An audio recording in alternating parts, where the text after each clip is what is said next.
ഇപ്പോൾ വരുന്നൊരു വാർത്തയാണ്. മഹാരാഷ്ട്ര ഉപമുഖ്യമന്ത്രി അജിത് പവാറിന്റെ മരണത്തിന് കാരണമായ വിമാന അപകടത്തിന് മാസങ്ങൾക്ക് മുമ്പേ പ്രൈവറ്റ് ചാർട്ടർ വിമാനങ്ങൾക്ക് കർശന പരിശോധന വേണമെന്ന് മുന്നറിയിപ്പ് നൽകിയിരുന്നതായി റിപ്പോർട്ടുണ്ട്. ഇന്ത്യയുടെ സിവിൽ ഏവിയേഷൻ സുരക്ഷാ ചട്ടക്കൂടിലെ ഗുരുതര വിടവുകളെക്കുറിച്ച് പാർലമെന്ററി സ്റ്റാൻഡിംഗ് കമ്മിറ്റിയാണ് ഈ മുന്നറിയിപ്പ് നൽകിയിരിക്കുന്നത്.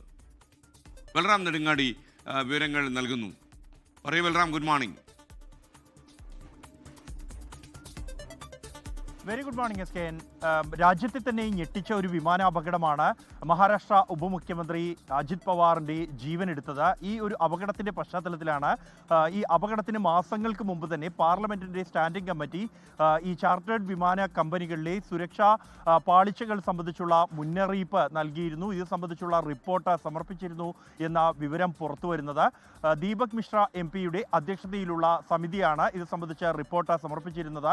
ജൂണിൽ ലോകത്തെ തന്നെ നടുക്കിയ എയർ ഇന്ത്യ വിമാനാപകടത്തിന്റെ പശ്ചാത്തലത്തിലാണ് സമിതി ഇത്തരത്തിലൊരു പരിശോധന നടത്തി റിപ്പോർട്ട് തയ്യാറാക്കിയത്. പ്രധാനമായും ചാർട്ടേഡ് വിമാന കമ്പനികളുടെ സർവീസുകളിൽ മറ്റ് സാധാരണ വ്യോമയാന കമ്പനികളുടെ സർവീസുകൾക്ക് സമാനമായ തരത്തിലുള്ള മാനദണ്ഡങ്ങൾ പാലിക്കപ്പെടുന്നില്ല, അല്ലെങ്കിൽ ആ മേഖലയിൽ പരിശോധനകൾ കുറവാണ് തുടങ്ങിയ കാര്യങ്ങൾ ഈ സമിതിയുടെ റിപ്പോർട്ടിൽ എടുത്ത് കാണിക്കുന്നുണ്ട്. അതുകൊണ്ട് തന്നെ ഈ മേഖലയിൽ ഉൾപ്പെടെ പരിശോധനകൾ കർശനമാക്കണം എന്ന ശുപാർശയും ഈ സമിതി മുന്നോട്ട് വയ്ക്കുന്നുണ്ട്. പ്രത്യേകിച്ച് ചാർട്ടേഡ് വിമാന കമ്പനികളുടെ വിമാനങ്ങളിൽ മിന്നൽ പരിശോധനകൾ ഉൾപ്പെടെ നടത്തേണ്ടത് ആവശ്യമാണ് എന്ന് സമിതിയുടെ റിപ്പോർട്ടിൽ എടുത്തു പറയുന്നുണ്ട്.